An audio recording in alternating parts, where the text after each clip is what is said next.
Welcome to Section 420, Talkin Yankees, the podcast. Well, spring training remains underway.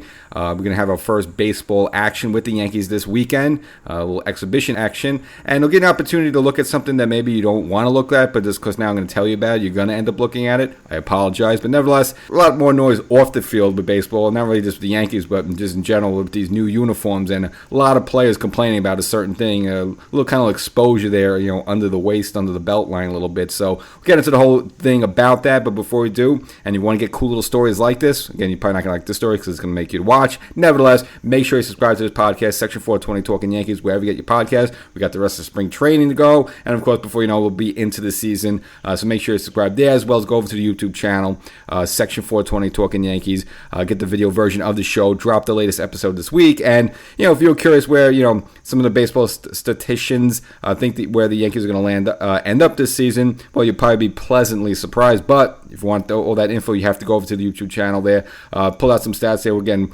predicts where the Yankees are going to land in the AL East, how many wins they're going to have, and so forth. So, again, I'll give you a little teaser that, if you're a Yankee fan, it'll be good news for you, but if you want all the details of that, you have to catch that on the YouTube channel there. So, getting back to the Yankees, again, you see little clips of them taking batting practice, Stanton crushing a couple of balls there, Soto taking some hacks there, but not a ton of close-ups, and reason being is that now, I guess, these new spring training uniforms, a lot of players are complaining about them for several different reasons. Number one, they feel that some of the lettering for the teams that have the name on the back is too small and just kind of looks bleh, like almost like Little League-ish, like Bush League. It doesn't look like a major league uniform.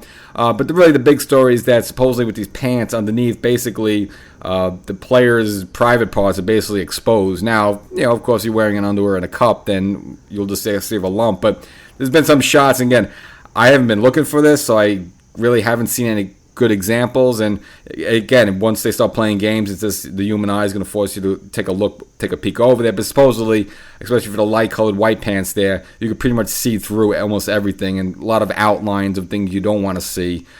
So again, a lot of players aren't too happy about this. Now, these new uniforms have been designed based on from last year. They went through like 300 players that they kind of took measurements with and so forth. So they're trying to make this like comparable to all players.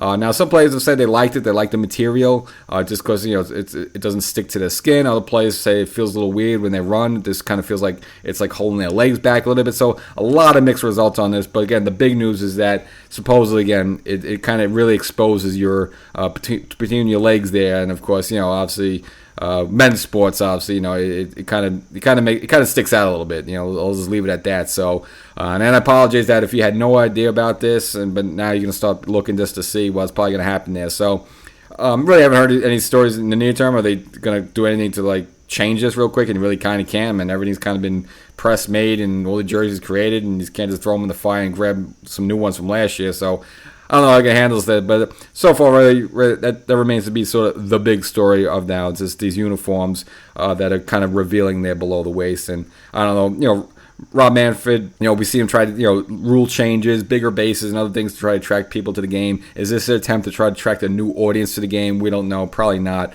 But it looks like this is again, a wardrobe situation that's malfunctioning. So we'll see how this goes moving forward. But again, once they start playing these exhibition games, which is going to start this weekend, probably now a lot of people are going to be noticing it, and it's just going to probably be weird. So I don't know. I mean, again, we'll see how it happens. But I just think if a player just wears his cup and stuff, it's just, I don't see to be the problem. Now, obviously, if you have like media day and he's taking pictures and stuff, you're probably not going to wear your cup, and that's where I think some of these shots have been exposed of a player like lifting his leg up and stuff like that, and wherever you see something you really want to see. When you're playing games, you have your cup on presumably, so maybe during the games it won't be as a big deal. So remains to be seen. And myself, in my 1 year half experience playing Little League, only one time I forgot to wear my cup, and luckily, no foul balls or bouncing balls or anything affected me there. So we're going to assume that the players are going to pretty much wear their cup for all these games just to be sure of that. Even if it turns out they got to kind of go with these things the whole spring and maybe even to the regular season with these type of pants. So that's that with that end. As for the business side of baseball, it's with the Yankees.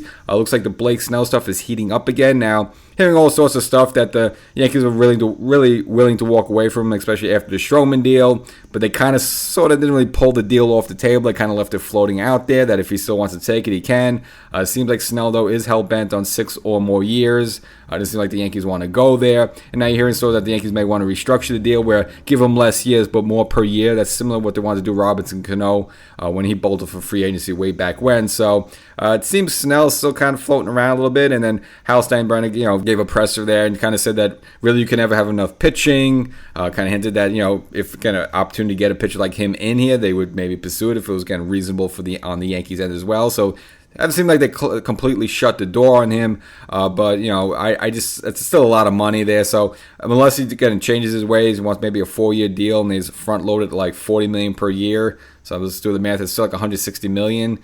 Maybe, I don't know, maybe the Yankees bite at that. I don't know. Because, again, if they just went the normal route of 5 years at like $30 million, it's more or less about the same deal. I just think the Yankees are more concerned about the years than really the price per year. So if it takes more per year but a shorter contract to get it done, maybe that's the thing to go there. And it's weird, really. I mean, we're right at the start of spring training, and you're going to start playing games this weekend, and you still have Blake Snell floating around out there. Jordan Montgomery still floating around out there. You even have Matt Chapman, kind of, one of the top third basemen in the league floating around out there. So a lot of players remain unsigned, and I just think a new way of baseball right now. Again, a lot of teams are just not automatically handing out contracts the way they did years ago, and I think they're just trying to develop within, and they're not going to overpay for somebody if they feel they don't have to. So it's just kind of weird to see some top flight talent, especially Snell's just won the Cy Young Award and no one wants to sign him there. So I don't think I can't remember too much of ever seeing that any time before. When Bryce Harper got the big deal from the Phillies, the Phillies really waited to the last minute to get that done right before spring training. But it was like before. This is still, we're in spring training. You got some top names now still not signed there.